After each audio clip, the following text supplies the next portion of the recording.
Hello everyone, তোমরা সবাই কেমন আছো? আশা করি খুব ভালো আছো। আর আমিও ভীষণ ভালো আছি। নতুন একটি ব্লগ নিয়ে চলে এলাম তোমাদের কাছে। তো দেখো, আমি মোটামুটি সিম্পল একটা সেজে নিয়েছি। তো ইভাকে নিয়ে মন্দিরে যাচ্ছি। আজকে তো জানো সবাই ইভার মুখে প্রসাদ, আজকে 5 তারিখ ডিসেম্বরে। তো আমরা এখন রেডি হব। আর আমি এখন রেডি হয়েছি, তো ওখানে গিয়ে পুরোপুরি ভালো করে সাজগোজ করবো। আপাতত এইটা করেছি কারণ ইভা এখন ভীষণ দুষ্টু করছে। আর সকাল সকাল ঘুম থেকে উঠেছে, ওর একদম মুড অফ। তো সেই জন্য এখন বোনকে রেডি করবো। যে বোন এখন হাত পা ধুয়ে এসেছে, ওকে একটু রেডি করি, শাড়ি টাড়ি পরিয়ে দিই। তো প্রথমে আমাদের গায়ে হলুদের অনুষ্ঠান হবে, তারপরে ইভাকে মুখে প্রসাদের জন্য রেডি করা হবে। তো ইভাকে এখন রেডি করিনি, ওখানে গিয়ে আমরা করব।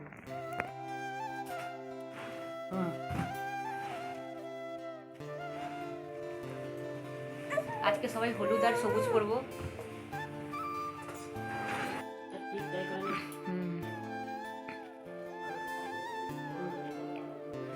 এই দেখো, ইভা আর দিদুন রেডি হয়ে গেছে।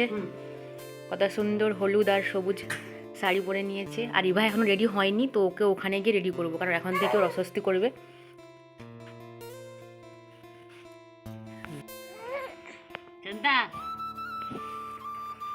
দেখো, মা এখন চাদর গায়ে দিয়ে একদম জড়সড়ো হয়ে গেছে। আর আজকে প্রচণ্ড ঠান্ডাও পড়েছে।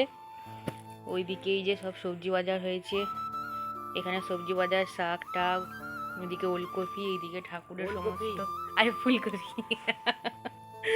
ফুলকপি, এদিকে ঠাকুরের পুরো বাজার, এখানে রয়েছে আলু।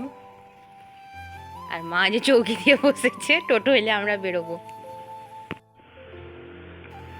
একজনের মুখ দেখো পুরো একদম ভারী হয়ে গেছে। আমরা যখনই এরকম বেরিয়ে পড়ি কোথাও, ও এরকমই করে, মুখকে একদম গোমরা করে রাখে।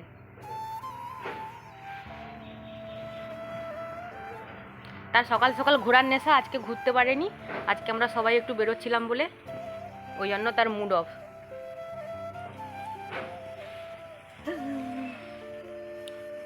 তোমাদেরকে আগেও বলেছি যে ইভার বাবা বাড়িতে নেই, কাজের সূত্রে ওকে বাইরে থাকতে হয়েছে।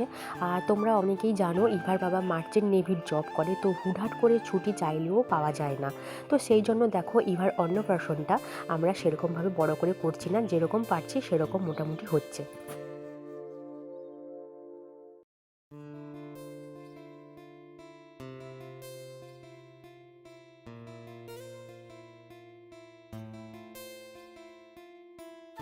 তো চলো তোমাদেরকে কিছু কথা বলি।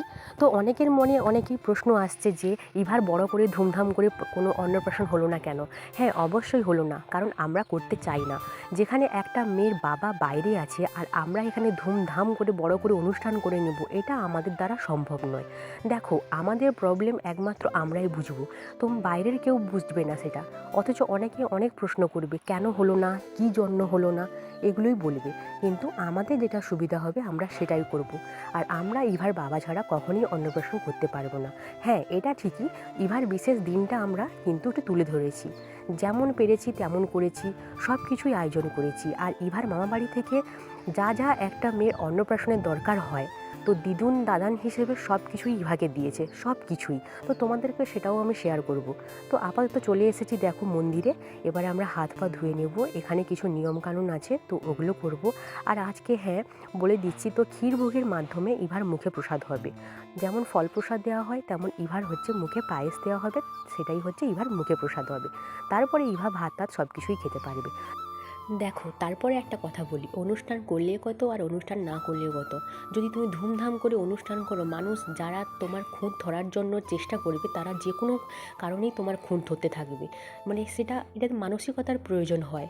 একটা মানুষ একটা অনুষ্ঠান করছে, তো তার সঙ্গে সহযোগিতা না করে তার সঙ্গে কিভাবে তার খুঁত ধরা যায়, কিভাবে তার ভুল ধরা যায়, সেইগুলোই এখন নিয়ে ব্যস্ত থাকে।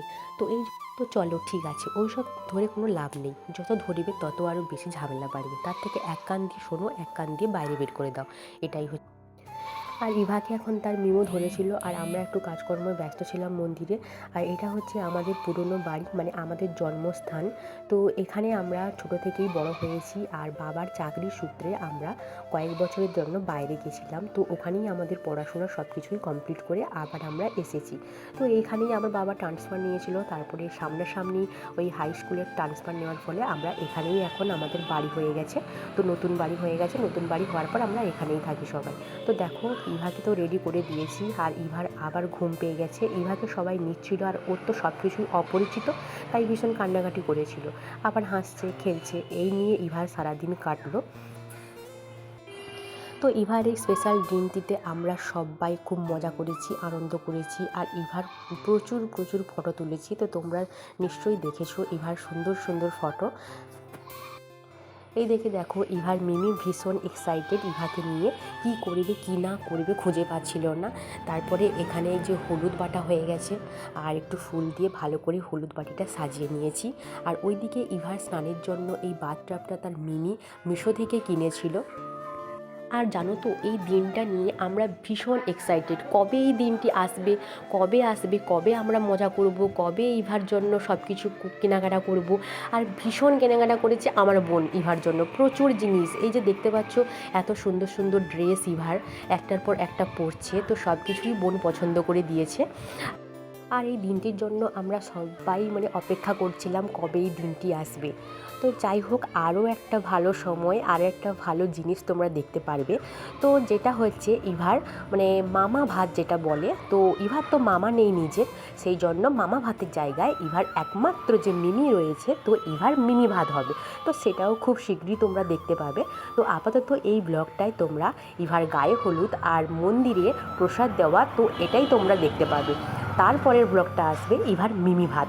তো সেটার জন্য কিন্তু আমার চ্যানেলটি তোমরা সাবস্ক্রাইব করে রেখো, খুব শীঘ্রই ভালো ভালো ব্লগ আসবে। তো যাই হোক, এখন তো অন্নপ্রাশনের আগে এই যে গঙ্গা পুজো করতে হয়, তো ওই পুজোটা আমি করে দিচ্ছি আমার মেয়ের মঙ্গলের জন্য। তো তোমরা সবাই আশীর্বাদ করো ইভা যেন সারা জীবন ভালো থাকে, ও যেন সুস্থ থাকে, ও যেন একটা বড় ফুল সেটে রাখো, সিঁদুরটুকু সুপারি পানেও দিই, মিষ্টি দিই, পানে দিই, হ্যাঁ পানে টুকু দিই।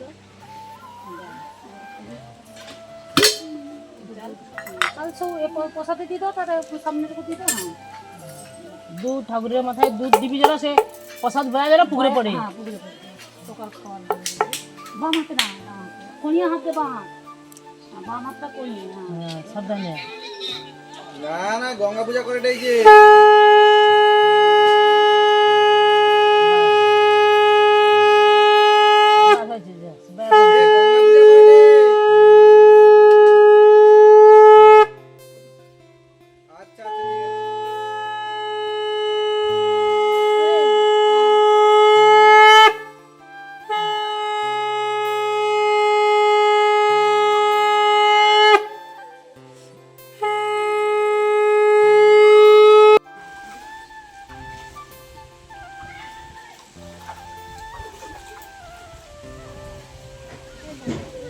সব ধুইলে বাবু, আচ্ছা।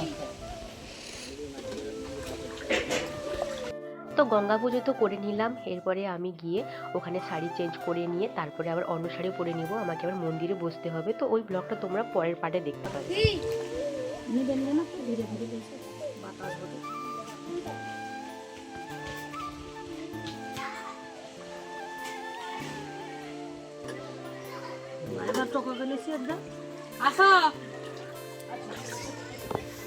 তো এতক্ষণ পর ইভা তার দিদুনের কোলে বসেছে, এতক্ষণ পর ইভা তার দিদুনকে পেয়ে ভীষণ খুশি। আর এতক্ষণ মা একটু কাজে ব্যস্ত ছিল, তো তাই জন্য ইভাকে টাইম দিতে পারেনি। আর এখন দেখো ইভা যেই দিদুনের কোলে বসেছে অমনি তার এখন খেলাধুলা শুরু হয়ে গেছে। এবার আমাদের ইভা স্নান করবে। তো এখানে দেখো দুধ আর জল, গরম জল দিয়েছিলাম, যেহেতু এখন ঠান্ডা ভীষণ, তো বাচ্চা তো তাই জন্য উষ্ণ গরম জল আর সাথে দুধ আর কিছু ফুল ছড়িয়ে দিয়েছিলাম। তো ইভা এই জলে স্নান করবে। ইভাকে ভাবছি স্নান করিয়ে দিয়ে ওকে খাইয়ে দিয়ে তারপরে ঘুম পাড়িয়ে দেবো। আর ঘুম থেকে উঠলে ওর ভীষণ ফ্রেশ লাগবে আর ওর মুডটাও ভালো হয়ে যাবে। তো এখন দেখো ইভা স্নান করবে। আর ও তো স্নান করার সময় একদম কান্নাকাটি করে না কখনো। ও বাড়িতেও স্নান যখন করে তখন একদম কান্নাকাটি করে না, কিন্তু গা মোছার সময় ভীষণ কান্নাকাটি করে। আর জল পেলেই তো ইভার একদম মজা আর মজা। আর ইভার বাবা তো বারবার ভিডিও কল করছিল, তো ইভাকে বারবার দেখছিল, বলছে বাহ বেশ সুন্দর লাগছে। আর যেহেতু বাবা বাইরে আছে, মেয়ের জন্যই তো মন খারাপ করবে, এটা তো হওয়াটাই স্বাভাবিক না। তো তার বাবা বারবার ভিডিও কলে দেখছিল ইভা কী করছে না করছে, ইভা কান্নাকাটি করছে কিনা, আর বারবার বলেছিল ওকে বেশি স্নান করাবে না, বেশি হলুদ মাখাবে না, এই সমস্ত বলেছিল। আর ইভাকে বেশি হলুদ মাখানো হয়নি, ওই কপালে একটু ছুঁয়ে দেওয়া হয়েছে, দুটো গালে দেওয়া হয়েছে, তেমনভাবে বেশি হলুদ মাখানো হয়নি, কারণ এখন প্রচুর ঠান্ডা পড়েছে আর ওই দিনটি তো প্রচুর ঠান্ডা ছিল। তো তোমরা দেখতেই পেলে ইভার গায়ে হলুদ কীভাবে হলো। এরপরে ইভা আবার নতুন ড্রেস পরবে, এরপরে ইভার মুখে প্রসাদের ব্লগ আসবে, এটা পার্ট 1, এবার পার্ট 2, তারপরে ইভার মিমি ভাত পার্ট 3। তো 3টে ব্লগ আসবে। তো টাটা।